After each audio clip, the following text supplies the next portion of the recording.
I woke up in my own funeral, but I wasn't dead. The first thing I noticed was the scent of lilies. That strong, slightly sweet, but overwhelmingly funeral-like aroma filled my nostrils, pulling me out of a deep, dreamless sleep. My eyelids felt like they were made of stone, heavy and unyielding, but as I forced them open, the blurry world around me started to take shape. I was lying in a velvet-lined box, a coffin. The realization hit me like a sledgehammer. My body was stiff, my limbs sluggish, as if I'd been in the deepest sleep of my life, or something far worse. I tried to move my fingers and they responded, slow but functional. Panic surged through me like an electric shock, adrenaline snapping me into focus. I could hear whispers, sobs, the sound of fabric rustling as people shifted uncomfortably in their seats. A soft, mournful voice was speaking nearby, solemn and measured. He was a kind soul, taken too soon. My heart pounded in my chest. Taken? What did they mean? Taken? I was right here, alive. I turned my head ever so slightly, just enough to peek over the edge of the casket without drawing too much attention. Rows of black-clad people sat in the dimly lit room, faces somber, eyes red-rimmed with tears. The air was thick with grief. And then I saw her. My mother, sitting in the front row, clutching a crumpled tissue in one trembling hand. Her eyes were hollow, swollen from crying. Beside her, my sister buried her face in her hands, shoulders shaking with silent sobs. "I'm here. I'm alive." I wanted to scream, but my throat was dry as sandpaper. My breath hitched, the weight of the moment crashing down on me. Then another voice, one that sent a chill down my spine. He would have wanted us to remember him as he was, but we must also acknowledge the tragic circumstances of his passing. I froze. My passing? The speaker was a man I didn't recognize, tall with an air of authority, standing near my casket. His words rang in my ears like distant thunder, but they made no sense. What the hell happened to me? I tried to sit up, but my muscles resisted. I had to be careful. If I moved too fast, people would panic. But if I stayed still, I might be buried alive. And then, the worst thought of all struck me. What if I wasn't supposed to wake up? Panic clawed at my throat as I lay motionless in the coffin, my mind racing. My own funeral. My mother sobbing. A stranger speaking about my death. I wasn't dead. But if I wasn't careful, I soon might be. I took slow, shallow breaths, forcing myself to stay calm. Think. If I bolted up right now, people would scream, chaos would erupt, and, worst case scenario, someone might assume I was some reanimated corpse and put me right back in the grave. I needed proof of what had happened to me. How did I end up here? Why did everyone think I was dead? The man speaking was still talking. I forced myself to focus on his words. His sudden passing has left us all shaken, but we take comfort in knowing he rests in peace now. Let us reflect on the good memories he left behind. Sudden passing? That didn't sound like an illness. An accident, maybe? Or worse. Something deliberate. I swallowed hard. My fingers twitched. The movement was subtle, hidden beneath the satin lining of the coffin. I needed to get out of here, but I had to do it without sending everyone into a panic. Then I saw something that made my blood run cold. Across the room, near the entrance, a man stood in the shadows. He was different from the others. Not crying, not mourning. He was watching me. His face was sharp, calculating. And then he smirked. My breath hitched. He knew. Whoever he was, he knew I wasn't dead. And he wanted me to stay that way. I had to move. Now I curled my fingers around the edge of the coffin and pushed. My arms trembled, weak and unsteady, but I forced them to obey. The lid wasn't completely shut, just resting on top. With one final burst of strength, I shoved it open. The gasps were deafening. A woman shrieked. Someone knocked over a chair. The man at the podium turned ghostly pale, his mouth opening and closing like a fish out of water. My mother screamed my name, and my sister fainted on the spot. I sat up, gasping for breath. Very much alive. The whole room erupted in chaos, and in the midst of it all, the man in the shadows simply smiled. He was expecting this. Screams filled the funeral home. People stumbled back, knocking over chairs, clutching their chests like they were about to die from shock. I gasped for breath, my body still weak, but my instincts screamed at me to move. I tried to swing my legs over the edge of the coffin, but my muscles felt like jelly. My mother, face drained of all color, whispered my name in disbelief. Ethan? I barely had time to register the terror in her eyes before I saw him again. The man in the shadows. Unlike everyone else, he wasn't shocked. He was waiting for this. His smirk widened, and then, before I could react, he turned and walked out. He wasn't getting away. My survival instincts kicked in. I gritted my teeth and forced my legs to move, stumbling out of my own coffin. My balance wavered, but I didn't care. I had to follow him. Ethan, stop! My mother reached for me, but I pulled away. I need to... My voice cracked. I didn't even know what to say. What was I supposed to tell them? That I woke up at my own funeral and some stranger was watching like it was all part of his plan? No time. I bolted. I stumbled past horrified mourners, their whispers ringing in my ears. He was dead. How is this possible? Did we bury him alive? I shoved through the double doors, stepping into the funeral home lobby. Empty. The man was gone. My heart pounded. I ran outside, scanning the street, my breath coming in ragged gasps. The late afternoon sun hit my face, almost blinding me. And then I spotted him, a few yards away, slipping into a black sedan. Not today. I sprinted, my body protesting with every step, but I pushed forward. The car engine roared to life. Tires screeched. No, I shouted, reaching for the door handle just as the car sped off, disappearing into traffic. I stood there panting, fists clenched, mind reeling. Who was he? How did he know? And most importantly, why was I in that coffin in the first place? I stood in the middle of the street panting, fists clenched as the black sedan disappeared into the distance. The man had gotten away, but this wasn't over. I turned back toward the funeral home where people were still in chaos. Some mourners had spilled outside, staring at me like I was some kind of ghost. My mother was standing at the doorway, her face pale, eyes filled with disbelief and something else. Fear. I took a shaky step toward her. Mom. She flinched. She flinched. That hit me harder than I expected. My own mother was afraid of me. Ethan, she whispered. How is this possible? I didn't know what to say. I didn't know what had happened to me. Mom, My voice caught. Then, from behind her, another voice. This isn't possible. I turned. Dr. Harris, our family doctor. He stood among the mourners, his face a mask of shock. He took a hesitant step forward, his gaze locked onto me like I was a puzzle that didn't fit. I checked. He muttered. I signed the death certificate myself. You were dead, Ethan. No pulse, no breathing, no brain activity. My stomach twisted. Then how am I standing here? No one answered. I ran a hand through my hair, trying to make sense of everything. What happened to me? How did I die? Silence. People exchanged uneasy glances. Finally, Dr. Harris spoke. You were found in your apartment 3 days ago. No signs of struggle, no injuries, just gone. 3 days. I had been dead for 3 days. I shook my head. That's impossible. My mother stepped forward. Her voice broke. We had you embalmed, Ethan. The air in my lungs turned to ice. No, that wasn't possible. If they embalmed me, I shouldn't be alive. I staggered back, my legs trembling.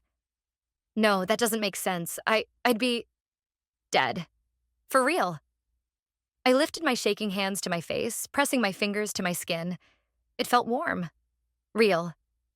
I looked at the stunned crowd, at my mother, at Dr. Harris. No one had answers, but someone did. The man in the black sedan. Who was he? What did he know? And most importantly, what the hell had really happened to me? I had to get out of there. The funeral home, the horrified faces, the whispers. It was too much. My own mother looked at me like I was something unnatural, like I wasn't even her son. I turned and ran. People called after me, but I didn't stop. I sprinted down the street, ignoring the burning in my legs. I needed answers, and there was only one place to start. I stood outside my door, heart pounding. The police had sealed the place after my death, but I wasn't about to let that stop me. I reached under the doormat. My spare key was still there. Classic cops. I unlocked the door and stepped inside. The air was stale. Everything was exactly as I remembered. Except for one thing. The smell. Something chemical. Faint but distinct. Like antiseptic. I flipped on the lights. My living room was undisturbed. No sign of struggle. No forced entry. But as I moved deeper into the apartment, a strange feeling crept over me. Something wasn't right. I stepped into my bedroom. And that's when I saw it. My bed was perfectly made. That didn't make sense. I was messy. I never made my bed.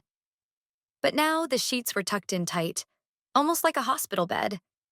And sitting neatly on my pillow was something that made my blood run cold. A white envelope. Someone had been here. I swallowed hard and picked it up. My fingers trembled as I tore it open. Inside was a single sheet of paper. 4 words. Don't trust your memories. I stared at the message, my heart pounding. What the hell did that mean? Then I saw something else. At the bottom of the paper, written in tiny letters, you were never supposed to wake up. A chill ran down my spine. Who left this? The man in the black sedan? Someone else? I dropped the letter and turned in a circle, suddenly feeling like I was being watched. Something was very, very wrong. I wasn't just a man who had woken up at his own funeral. I was something else. I clutched the note in my shaking hands. Don't trust your memories. You were never supposed to wake up. The words felt like they were burning into my brain. My whole body tensed as I scanned the room. Someone had been here, watching, waiting. I needed answers. I grabbed my phone from the nightstand, miraculously still there, and checked the date. 3 days. I had been dead for 3 days. But what happened before that? My head throbbed as I tried to remember. Flashes of something. A conversation?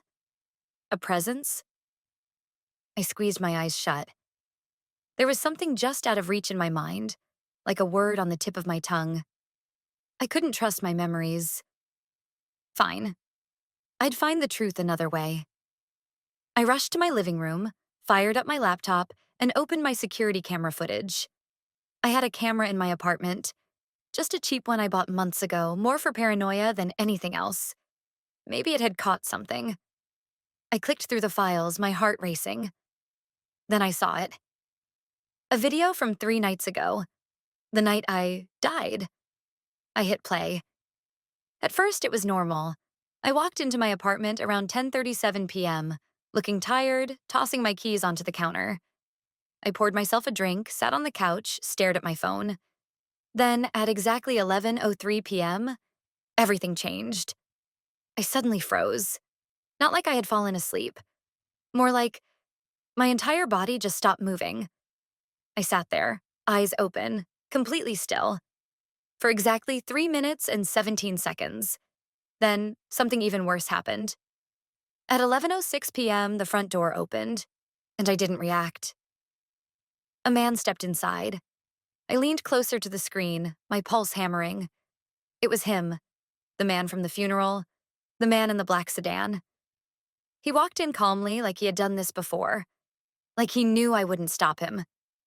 He approached me, bent down, whispered something in my ear, and then I collapsed. Limp, motionless. like a puppet with its strings cut. The man stood up, pulled out his phone, and made a call. He spoke into it for a few seconds, then walked out, closing the door behind him. The footage ended. I stared at the screen, my hands gripping the desk so hard my knuckles turned white. I didn't die. I was shut off. Someone had done this to me. And now, for some reason, I had woken up when I wasn't supposed to. Which meant they were coming back. My breath came in sharp, uneven gasps. I didn't die. I was shut off. The thought sent a shiver down my spine. What did that even mean? Was I drugged? Hypnotized? Something worse? I rewound the footage, watching the man again. His movements were so deliberate. He knew exactly what he was doing. And whatever he whispered to me, it had shut me down. I needed to find him. I needed to know what the hell I was. I played the footage again, scanning for details. Then I noticed something I had missed before. The man wasn't alone. A split second before he entered, a second figure passed by the camera. Just a shadow, barely visible in the hallway. But they were there. A second person. A team. This wasn't some random attack. It was planned. I pulled up my phone, fingers trembling, and did the only thing I could think of. I called Liam. Liam was my best friend. Or at least, he had been. We hadn't talked much lately, but if anyone could help me figure this out, it was him. He was a tech guy, a security expert. Paranoid as hell, but maybe that was exactly what I needed right now. The phone rang.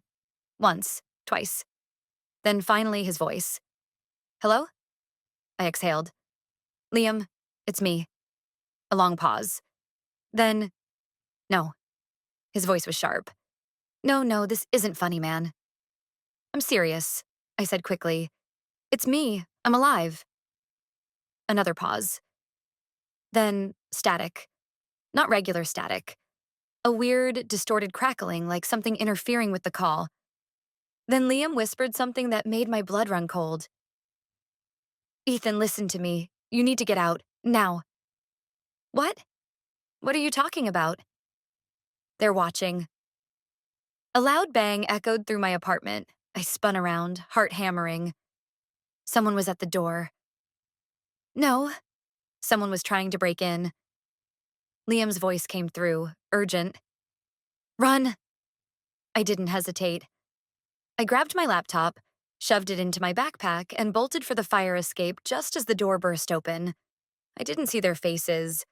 I just saw black gloves. A flash of something metallic. I jumped. The cold night air hit me as I landed on the fire escape, scrambling down as fast as I could. My muscles still felt weak, but adrenaline pushed me forward. I hit the ground and ran. Footsteps thundered behind me. They were chasing me. I sprinted down the alley, lungs burning, mind spinning. None of this made sense. Who were they? What did they do to me? And most terrifying of all, what if I wasn't human anymore? The night air burned my lungs as I ran, footsteps pounding behind me. They were close. Too close. I darted into another alley, my mind racing. I had no plan, just one goal: survive. A sharp crack rang out. Gunfire. A bullet ricocheted off the brick wall inches from my head. I pushed harder, legs screaming, but I was slowing down. I was weak. My body felt wrong.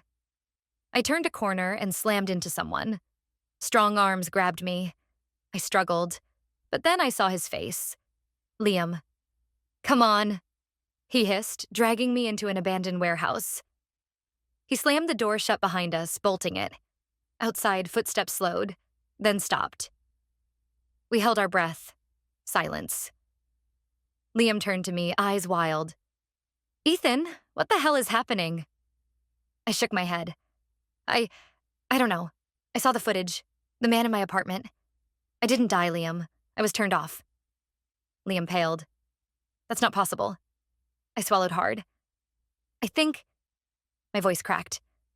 I think I'm not human anymore. Liam exhaled sharply. He reached into his bag and pulled out a small pocket knife. Give me your hand. I hesitated. Liam, trust me. I slowly held out my palm. He pressed the knife to my skin, then sliced. The pain was dull. Too dull.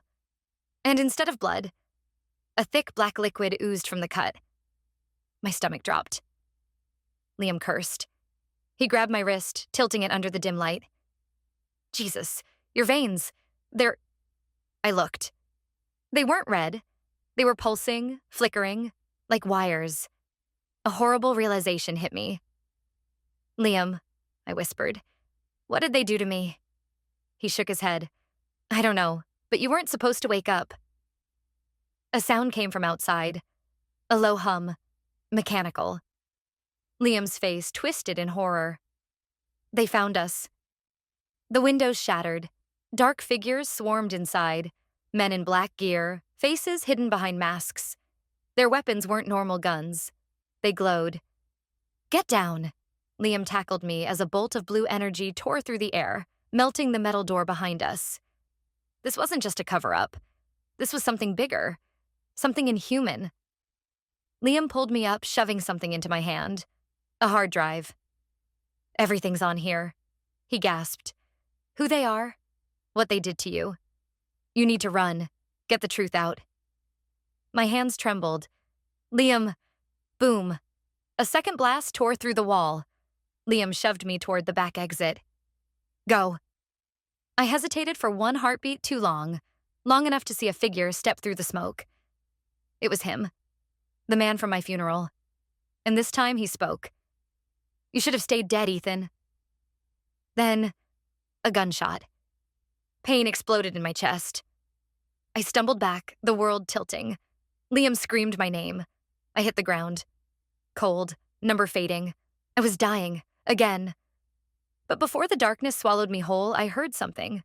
A voice. Inside my head. System rebooting. Then, everything went black.